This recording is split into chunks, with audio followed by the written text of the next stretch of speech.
In this video, I'm going to show you how you can easily change profile picture on Facebook without notifying everyone. Be sure to watch the video to the very end so you don't make any mistakes. When you change your profile picture, Facebook creates a post like this in your timeline by default. Your friends may see this post and notice that you have changed your profile picture. I personally think this is a necessary feature and always change my profile picture without notifying everyone. To do that, first off, we need to open up Facebook app and then tap right here at our profile picture to head over to our profile page. Then tap at your profile picture and choose Select Profile Picture.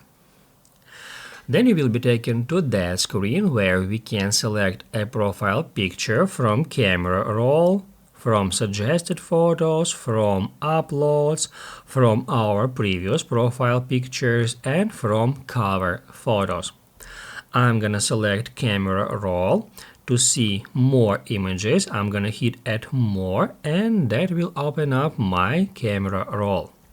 From here, I can select any photo, let it be that one, just to demonstrate you how it works. On the next step, we can edit this photo. We can add here some frame, and also we can make that profile picture temporary. However, if you just wanna change your profile picture without notifying everyone, all you have to do is just down below uncheck mark that option which says share your update to newsfeed. If we right now hit add save, it will set that profile picture on our Facebook profile page without notifying any user about that and without creating a post on our timeline. If this video helped you out, don't forget to hit the like button.